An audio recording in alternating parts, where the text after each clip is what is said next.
Hi everyone, my name is Majo James, and the AP research topic that I chose was type 2 diabetes, low-income households, and fast food consumption. So what is my question exactly? My question is, does controlling a type 2 diabetes diagnosis in Wilmington households earning less than $40,000 annually force an increased dependence on fast food meals? So why did I choose to do this topic? Diabetes is common on both sides of my family, and it is something that I'm at personal high risk for myself. But the person who has most shaped my interest in the disease is my grandmother. A diabetic patient herself, my grandmother is often hospitalized with complications of diabetes. And since both my grandparents are retired, they have little to no income as of right now. So they're often struggling with hospital expenses. So I grew up, even as a child, being acutely aware of the seriousness of diabetes and how especially dangerous it is for people with lower income who can't afford the expensive treatment that diabetes often demands. So what is type 2 diabetes? Type 2 diabetes is a condition where the body gets resistant to insulin or produces too little insulin. Either way, there's difficulty breaking down the glucose in the bloodstream, which causes problems and complications for the person that it affects. By the start of my literature review, I had a general idea of the topic I wanted to pursue, as I just talked about. I knew I wanted to do something with diabetes and the financial impact it had, especially on low-income participants and low-income patients with diabetes. But it's really by doing my literature review that I refined my question and came to the one that I have presently. So the first source that really got the ball rolling for me was a source from the American Diabetic Association. And I remember seeing a statistic that said that diabetic patients spend 2.3 times more on hospital expenses than a person who does not have diabetes. So this source really established for me that diabetes takes a heavy financial toll on people's lives. But again, this doesn't relate to the other factors, which is why I need more sources to supplement this. This is where Dr. Janowski's source and study comes in. His study was on the relationship between fast food consumption and obesity. And he stated that consumer food choices are shaped by taste, cost, and convenience. So basically, fast food is cheap, it tastes good, and it's much easier to get than cooking a meal at home. So at this point in my research process, my theory was that maybe diabetic patients choose cheap fast food because of healthcare expenses. It's important to note, however, that Dr. Janowski's study is not on diabetes, it's on obesity. However, I believe that the conclusions that he comes to are still applicable to diabetes due to the similarity of the two diseases. But there's a logical counterargument to this that comes up. Why would a diabetic patient choose to eat unhealthier food when they know that this puts them at higher risk for complications? And this is the same question that Dr. Oster had in her study. And she came to the conclusion that households show significant reductions in the unhealthy food that they consume, which is directly contrary to Dr. Janowski's claim. So I really needed a study that settled this debate on whether or not the rate of fast food consumption increases or decreases after a diabetes diagnosis. And this is what Salesianum's study did for me. This third study that I decided to include in my literature review showed that people with food insecurity shift their dietary intake toward inexpensive, calorically dense foods. Now, food insecurity and low income are not the same thing. However, food insecurity is a common effect of having low income. So I found it reasonable to bridge those two sources and come to a semi-conclusion as I worked through my sources. This does in fact shift my argument towards an increase in the rate of fast food consumption following a diabetes diagnosis. However, I still needed a source that talked explicitly about low-income households, which is what this final study did for me, the Shopper study. This looks explicitly at low-income households, and the researchers found that the overall nutritional quality of the foods that was consumed was significantly lower among lower-income households. So basically, lower-income households don't have access to high-quality food. So I found it reasonable to hypothesize that the extra cost that diabetes inflicts exacerbates this problem of having to consume fast food. Another thing that I found interesting about this study is that it had a very interesting method. in which the researchers collected the receipts of the participants that they were reviewing. So they knew exactly the kind of food they were eating, and after running through data banks, they knew exactly the kind of nutritional information.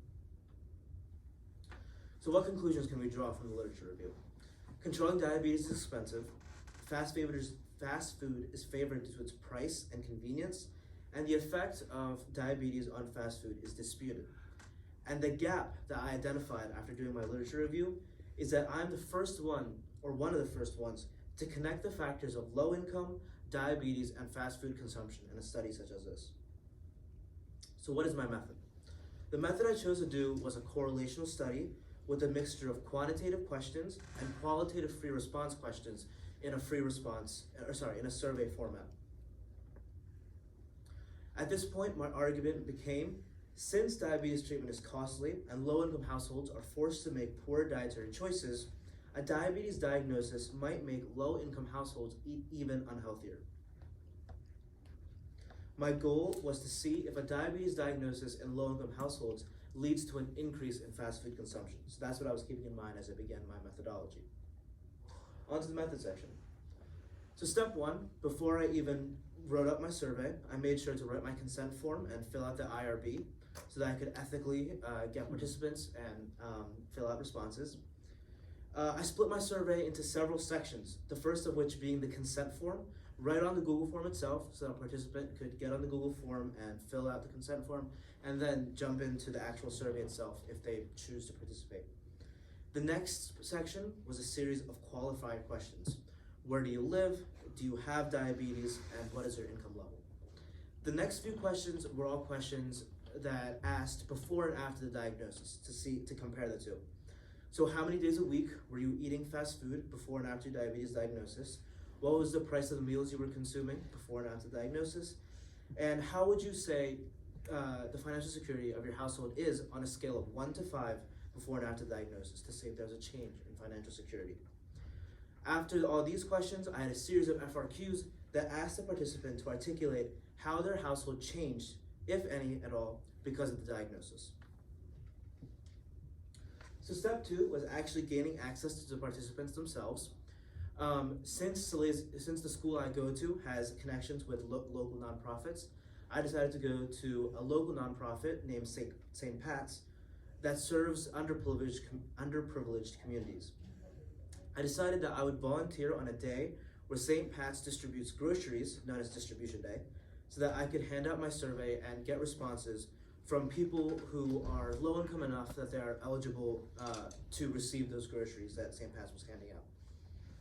So in preparation for Distribution Day, I sent my Google form to St. Pat's administration so that they could look it over, and they suggested the course of action that I be present on Distribution Day, volunteer, help out, and also hand out my surveys. And after a few technical issues where I couldn't get the link to work, I was ready to go. So on Distribution Day, I asked participants who came in if they would like to participate in the study. Me and a friend of mine brought our laptops so that the survey could be done on the laptops themselves. However, unfortunately, I could not get many responses for a variety of reasons. For one, participants asked that I had read the consent form and questions aloud for them, as many of them had difficulty reading some of the more difficult verbiage themselves. And also, participants preferred that I fill out the questions for them, including the long FRQs, because they were worried about COVID and they didn't really want to touch the devices that we had brought. So all of this took a really long time, and it was difficult to get through participants because of, we had to help each individual one. And the thing is, simply, many participants just walked by and didn't want to participate. I only got 5 results, and even of the 5 results, most people didn't answer all the questions. So in this question, only 2 people responded. So not all participants responded to every single question. I hoped that I would be able to be present for another Distribution Day, so I could hopefully get another crack at it. However, St. Pat's said that due to COVID concerns, they were limiting the number of days that they would have an event where people from the Wilmington community could come in and be present for an event like that. So really, because of all these COVID restrictions, I wasn't able to have a lot of chances to go out in the Wilmington area and contact these people because I decided to go through St. Pat's. Of the 5 participants, only 2 of them had a diabetes diagnosis in the household. I named them participant A and participant B to protect their anonymity. And these are the 2 participants that we will be looking at in the results section. So let's look at participant A first. Participant A has diabetes, has an income level lower than $40,000 a year, however lives in Newark. I decided to overlook the fact that their location is not in Bloomington so that I could have some data to work with in my results section. Contrary to my point, however, there was no change in the rate of fast food consumption. In fact, the participant barely eats fast food at all, which is in agreement with the study that Dr. Oster did, that participants would not increase the rate of fast food consumption. Also in agreement with Dr. Oster's study is that participant A articulated in the free response section that they decided to avoid white bread, rice, and potatoes after the diagnosis and made a conscious effort to eat more vegetables. Part of the reason why they were at St. Pat's, because St. Pat's distributes vegetables. Note, however, that there is an increase in the price of meals that the participant was eating because of this. And I do not think it's a coincidence that the participant making health-conscious choices coincided with the increase in the meals of food. Also agreeing with my point is that there is a decrease in financial security before and after the diagnosis that the participant expressed. When I asked for any other behavioral changes that their household had to go through because of the diagnosis, the participants said that they now walk to places more and eat less, not out of health consciousness, but because they're trying to cut down on expenses as much as they can. So the effect of low income is clear. It's a struggle to make healthy dietary choices, and households have to make many behavioral changes as a result of this. My second participant, however, had an income level higher than $125,000, so nowhere near the price range. However, there were some aspects of their responses that I found interesting and relevant to my study. For one, there was a drastic increase in the frequency of fast food consumption, which is an effect that Dr. Janowski reported in his study. In the FRQ, they explicitly stated that the reason they are eating more fast food is because it's more convenient for them than making home-cooked meals. Notice, however, that this participant did not mention the price of fast food as a reason for their change. Their higher income level makes the price of food not as important as how convenient it is for them. There was also no change in the price of meals they were eating or their financial security. Again, this really highlights that difference that income level has. Participant A struggled considerably more as a result of the diagnosis, whereas participant B has almost no behavioral changes other than the changes that would require them to actually treat the disease, like taking medication. So what is the conclusion to my question? Unfortunately, no conclusion can be drawn to my question. My sample size was too small for statistical tests to be done and a concrete conclusion to be drawn. However, the study does contribute to the current discussion on this topic. From the 2 results that I have, and keep in mind that such a small sample size is not necessarily representative of the general population. However, from the 2 results I do have, the effect of income level is clear. Diabetes is a serious disease for everyone, however, hurts people of lower income levels much more acutely. The implications of my research reach to the national debate on universal health care. Low-income diabetic households would greatly benefit from not having to deal with exorbitant healthcare expenses. As participant A talked about, it is because of those diabetes expenses that they're now walking more and eating less. So universal health care would be a big help for people with diabetes who are in lower income households. I would highly recommend further study because the change in fast food consumption is still unclear. The 2 participants who had diabetes in my study had directly opposite changes when it came to the rates of fast food consumption.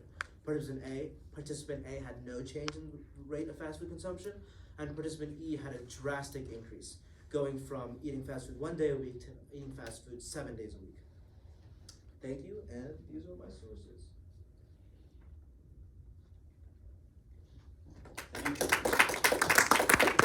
So we'll move into questions, and I believe Ms. Pinsazen has the first one for us. Yeah, so if you could revisit your research process, what would you do differently and why?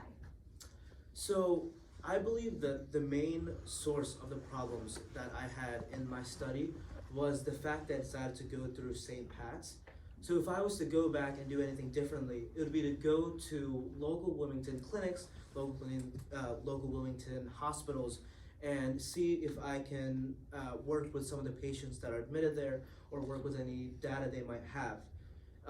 Most of my inability to get results was because St. Pat's had to deal with a lot of COVID concerns.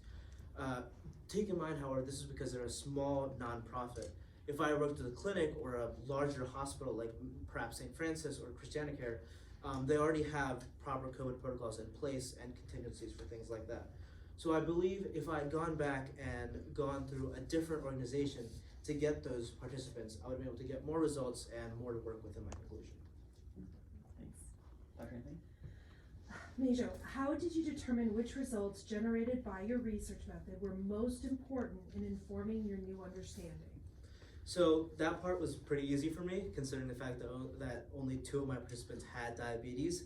So I figured that after looking at all the responses and considering that the people who did not have diabetes who responded to my survey didn't have much to say for a lot of those questions. So the 2 participants who did have diabetes, however, and this is probably just a coincidence, were much more willing to talk about it in their free response questions. So those 2 results that I decided to focus on in my presentation was A, they had diabetes, which is obviously a major part of my presentation and hence more relevant. And I really like the contrast that the low-income participant had compared to the high-income participant. So that's how I could tell that those are the 2 participants and results I wanted to focus on.